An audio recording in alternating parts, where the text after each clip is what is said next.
Hello mga ka-all-in-one! Nandito tayo ngayon sa isa sa mga dinarayong kainan sa may Maharlika Road, Taguig City. Kung tawagin nga ng karamihan, ay Pastil King. Kaya mga ka-all-in-one, samahan ninyo akong food trip at alamin ang storya ng dating sidewalk vendor na ngayon ay isang milyonaryo. Kaya mga ka-all-in-one, tara na!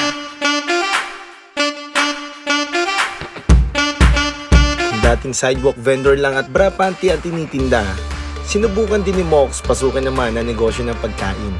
Saan at paano kaya siya nag-umpisa sa kanyang negosyo? Halika't alamin natin yan, mga kawan.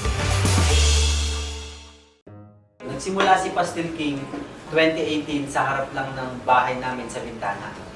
Hanggang sa yung mga customer ko lang noon, mga kapitbahay namin, mga tropa ko, naisipan ko yung pastil. Recipe na talaga siya ni Herman. Nung time na yon, nasa Jensen ako. Nakapag-isip ako, syempre, first time ko mawalay sa family. Naisip ko noon, why not mag-conceptualize ako ng sarili kong negosyo na kasama yung pamilya ko. So, nung naisip ko si Pastil King, hindi pa siya Pastil King. Ang pangalan pa noon, Iskong Pastilog. Yung Iskong, palayo ko, Mox, binaliktad ko lang. Sa ngayon, 30 branches na si Pastil King.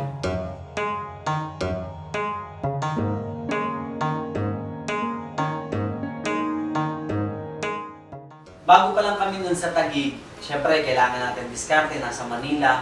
Nagtitinda ako nun sa bangketa, brapante. Hanggang sa kalaunan, gusto ko rin palakihin yung brapante. Nagkaroon ako ng mga damit, shorts, pantalon. Nandito ako ngayon kung saan nagsimula ang pagtitinda namin ng pastil. Dito mismo sa Bintana na to. At dito nag-start yung pagbebenta namin ng pastil.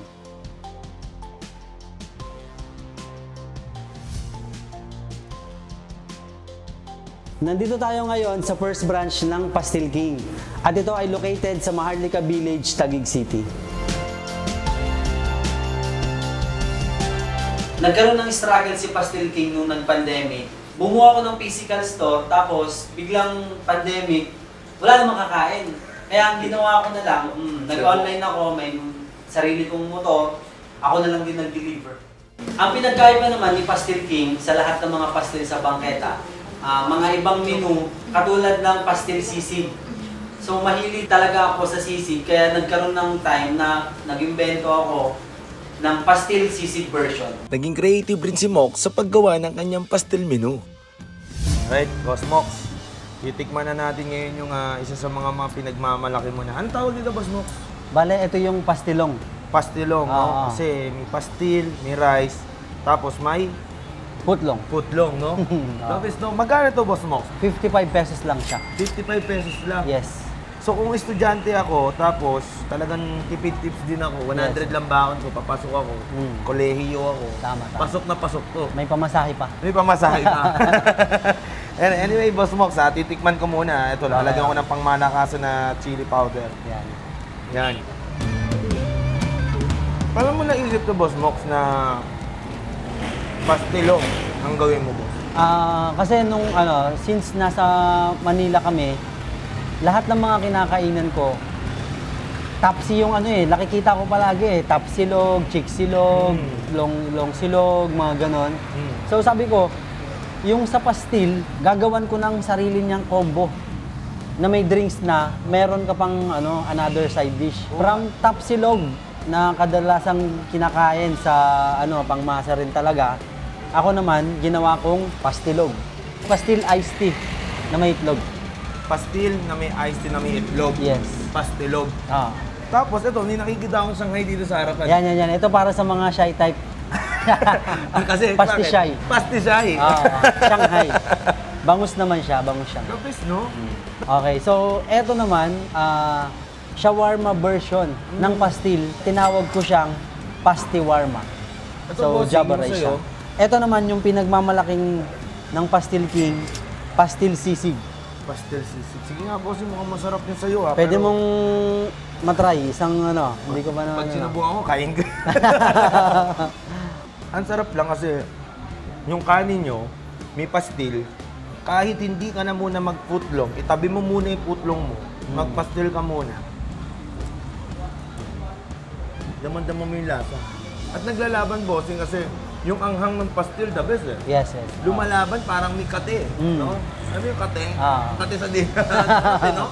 Parang lumalaban na solid. Yun yung parang habul-habulin mo din. Yung ano. Napalaban. Palaban yung sarap, bossing. At the same time, sakto lang siya. Hindi naman sobrang, alam mo yung mga ngayaw ka na. Oo, boss. Kapag tipid tips na ako, nung panahon na pumapasok ako sa school, pastil ang takbuhan ko. Kunwari, baon ko na lang 10 piso, 20 pesos, gano'n na, natitira sa akin. Siyempre, pastil na takbuhan natin. Tsaka nakita ko kanina na hindi mo pa rin tinanggal yung 20 pesos na pastil. Yes, yes. Meron ka pa rin pastil original. Yes, yun pa rin. Yun pa rin yun. Pero makabago Dinagdagan ko lang. mas pinadami mo ang pwedeng maging option ng tao. Yes. Ito, nakikita ko rin, meron din ano dito, di ba, nauso yung siomay rice. Siomay Ngayon, rice. meron kang, ano to? Pastimay. Pastimay. Yeah, makabago na, bossing, no? Pastimay. Ang sarap. Titikman ko lahat yan at Ito yung isa sa nag-trend. At talagang sa bawat pinupuntahan kong branch, ito rin yung order ko. Pastil sisig. mukhang sarap. No? Ano bang halo ng bossing? Pastil, nilagyan ng sili, Pastil na sisig version. pastil, nagsisig version. Sarap nga, no? Ayun na nangyari. Tsaka yun, parang ginawa ko dito, one-stop shop. Kung abutan ka ng merienda, kung gusto mo mag-shake, mainit, abutan ka man ng mag-crave ka ng iba't ibang pang merienda, meron na rin available dito. Kakakwento mo sa akin, naubos ko na yung... Naubos ko na. Sobrang sarap. Alam mo, Bosarip, the best yung pagka maanghang lasa nung pastil nyo. Yes. Tsaka yung pag-combo mo talagang alam ng inaral mo talaga. No, Yes, Bosarip? perfect combo. Kasi siguro, ito rin yung mga favorite ko eh. Favorite ko Shanghai, favorite ko siomai, favorite ko... Sinama ko lang talaga sa Pastil. Isa sa dahilan kung bakit talagang budget-friendly lang si Pastil King. Kasi gusto kong maibahagi. Hindi lang sa mga... Siyempre, may mga kaya, para din sa medyo kinakapos sa budget. Kaya mas minabuti ko na magserbisyo ng murang pagkain. Para lahat pwede makatikim. Mayaman, mahirap, middle class, lahat pwede. Lahat pwede. Afford nila lahat. Affordable talaga. Kaya pala lahat, no? Talagang nauhumaling sa pag-franchise sa'yo, boss. Kaya pala ang bilis dumami. Kasi sa bukod sa mura na produkto, masarap na produkto, talagang the best. Kaya pala dinadayo at nagtitrending talaga rin. Ang bigat sa tiyan. Tsaka, kunyari, 20 lang pera ko, 25 pesos lang pera ko, kain lang ako ng pastil with rice, sulit na eh. Wala ka nang hanapin pang iba. Kumbaga, sa mga estudyante, the best talaga to. Sa mga mga empleyado na medyo kapos na dahil wala pang sahod, pwede siya. Kumbaga, ito pag ka na, pecha di peligro ka na. Critical wallet race. Pecha di peligro ka na. Ito na ang sagot mo. Yes. Pastil King. No? Pastil. Kahit hindi ka pecha di peligro, yung pagiging class niya, kung kakain ka, alam nyo, ang sarap lang Ang sarap lang din kasi na kumakain ka sa ng saging. Dahon ng Tapos saging. nakabalot siya, tapos bubuksan mo, di ba?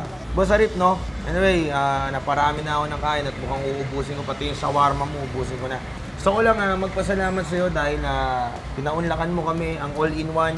Makita, nakausap ka kung paano yung naging humble beginning mo at paano mo ginawa yung masasarap na food trip na pwedeng gayuhin ng mga tao dito.